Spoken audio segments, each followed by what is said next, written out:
వెళ్లి సముద్రంలో గల్లంతైన మత్స్యకారుల కోసం భారత తీర రక్షక దళం, భారత నౌకాదళం సంయుక్తంగా విస్తృత స్థాయిలో గాలింపు చర్యలు చేపట్టాయి. మత్స్యకారుల ఆచూకీ లభించే వరకు అన్ని వనరులతో రెస్క్యూ ఆపరేషన్ను నిరంతరంగా కొనసాగిస్తామని జిల్లా కలెక్టర్ అభిషిక్త్ కిషోర్ తెలిపారు. సమాచారం అందిన వెంటనే కోస్ట్ గార్డుకు చెందిన ఐసీజీఎస్ కనక్లత బరువా, ఐసీజీఎస్ వీర నౌకలను గాలింపు చర్యలకు పంపినట్లు తెలిపారు. అలాగే కోస్ట్ గార్డుకు చెందిన 3 హెలికాప్టర్లు సముద్రంలో విస్తృతంగా గాలింపు చేపడుతున్నాయని వెల్లడించారు.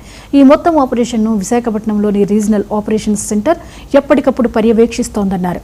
భారత నౌకాదళం, ఈస్టర్న్ నేవల్ కమాండ్ కూడా సహాయక చర్యల్లో భాగస్వామ్యమైందని తెలిపారు. 2 యుద్ధ నౌకలు, 1 సీకింగ్ హెలికాప్టర్, 1 అడ్వాన్స్డ్ లైట్ హెలికాప్టర్ను మోహరించి గాలింపు చర్యలను మరింత వేగవంతం చేసింది.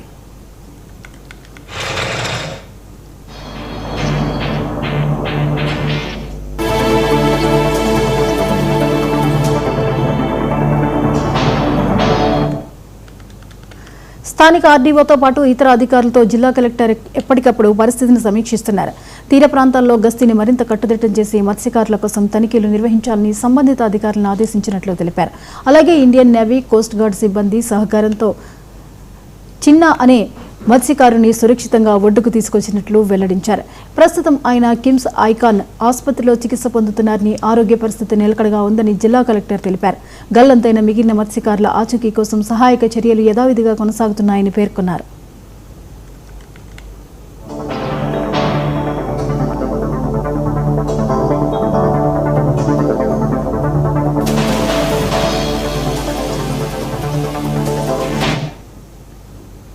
ఈ అంశంపై మరిన్ని వివరాలు మా ప్రతినిధి సతీష్ అందిస్తారు. సతీష్, సముద్రంలో గల్లంతైన వారి కోసం ఇంకా సర్చ్ ఆపరేషన్ కొనసాగుతోంది, మరింత ముమ్మరం చేశారు, వివరాలేంటి? ప్రధానంగా చూస్తున్నట్లయితే గత 4వ తారీఖున ఉదయం 9 గంటలకి ఫోన్ చేసి సాయంత్రం వస్తున్నామని చెప్తున్న ఎవరైతే చిన్న మత్స్యకారులు ఎవరైతే ఉన్నారో సాయంత్రానికి మేము వస్తున్నాము ఇంటికి అని చెప్తున్న నేపథ్యంలో అయితే సాయంత్రం వరకు రాబోయే వాటికి వాళ్ళకి భయాందోళన చెంది దీనికోసం అనేసి ఎవరైతే ఆ మత్స్యకారులు ప్రెసిడెంట్ ఉన్నారో వాళ్ళ దగ్గరికి ఇంకా ఇట్లా రాలేదు, ఏమైందో ఇంత కొంచెం ఆందోళన ఉన్నట్టు చెప్పడం జరిగింది.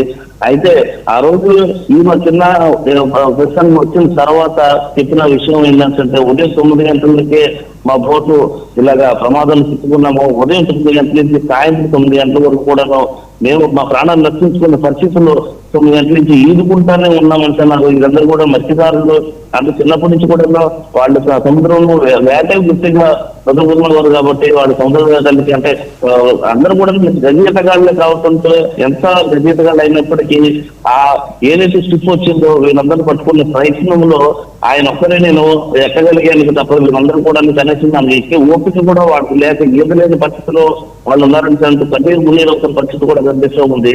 అయితే ఈ నేపథ్యంలో రాష్ట్ర ప్రభుత్వం కూడాను వీళ్ళందరూ కూడాను మా మొత్తం అంతా గాలి మత్స్యకారుల కోసం గాలి ప్రయత్నం భద్రతా దళాలతో పని చేస్తూ ఉన్నారు. వాళ్ళ ఈ రోజు కూడాను మన జిల్లా కలెక్టర్ కూడా ప్రత్యేక బృందాలను కూడా ఏర్పాటు చేస్తున్నట్టు కూడా చెప్పారు. అయితే దాదాపు 24 గంటల నుంచి 72 గంటల వరకు ఇవైతే ప్రధానంగా తీసుకుంటారు కదా. 72 గంటల తర్వాత దాని మీద అయితే మామూలుగా అయితే కొనసాగింపు జరుగుతూనే ఉంటుంది. కాకపోతే రాష్ట్ర ప్రభుత్వం దీనిపైన ఎక్కువ ఎట్లాగైనా కానీ దీనిపైన తీసుకోవాలంటున్నారు. ప్రతిపాదనగా తీసుకొని మొత్తం హెలికాప్టర్ కానీ నేవీ ఇటు నేవీ కానీ కోస్ట్ గార్డ్ అన్ని ముమ్మరమైన ఏర్పాటు అయితే చేస్తూ ఉన్నారు. ఎప్పుడైనా అంటే ఇప్పుడు ఇంతవరకు కూడా ఒక్క అంటే వాళ్ళు ఉన్నారా అంటే వీళ్ళకి ఒక ఎప్పుడు సెంటిమెంట్ ఉంటా ఉంటది.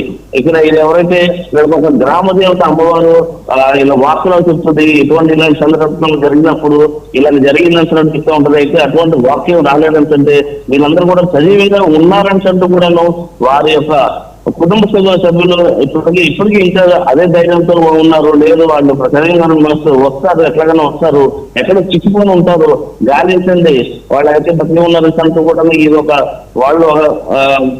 వాళ్ళైతే చాలా ప్రత్యేకంగా అయితే ఉన్నారు, వాళ్ళైతే బతికే ఉంటారు అనేసి. అయితే ఏం జరిగింది అనేది కూడా ఇంతవరకు తెలియదు. ఇప్పటికీ దాదాపు 4వ తారీఖు ఉదయం నుంచి జరిగిన సంఘటన 3వ తారీఖు అంటే దాదాపు 3 రోజులు వెళ్తున్నప్పటికీ ఇంతవరకు ఇటువంటి ఆశీస్సు దొరకబడుతూ చాలా ఇబ్బందికరమైన పరిస్థితి ఉంటుంది. అగ్గిపెట్టిన కారణంగా సముద్రంలో కూడా అలాంటి ఎగిసిపడుతున్న నేపథ్యంలో వీళ్ళు గాలింపులు చేయాల్సిన కూడా అనుకోని పరిస్థితులు అనుకోని కూడా అధికారులు అయితే మనకి చెప్తూ ఉన్నారు. ఇక్కడైతే ఎప్పటికప్పుడు అధికార పార్టీ కానీ ప్రతిపక్ష పార్టీ కానీ ప్రత్యేక పార్టీని అయితే ఏర్పాటు చేశారు. ఇప్పుడు న్యాయ కానీ కోస్ట్ గారు కానీ అదే ఆ హెలికాప్టర్ ద్వారా కానీ మొత్తం కూడాను ఆ 12 నాటికల్ కిలోమీటర్ల వరకు కూడాను గాలింపు చర్యలు అయితే కొనసాగించాలని కూడాను సీఎం కూడా దానికి ఆదేశాలు ఇవ్వడం జరిగింది. అదే విధంగా ఈ చుట్టుపక్కల మనకి ఉత్తరానికి మచిలీపట్నం కానీ కాకినాడ కానీ ఎక్కడైతే తీర ప్రాంతాల్లోకి ఏమైనా అంటే ఈ వాళ్ళని చనిపోయిన ఏమన్నా అడ్వాన్స్ వస్తాయేమో తీర ప్రాంతాలు కూడా గాలింపు చర్యలు ఎప్పటికైతే ముమ్మడి చేసిన పరిస్థితి కనిపిస్తుంది. Right, thank you Satish.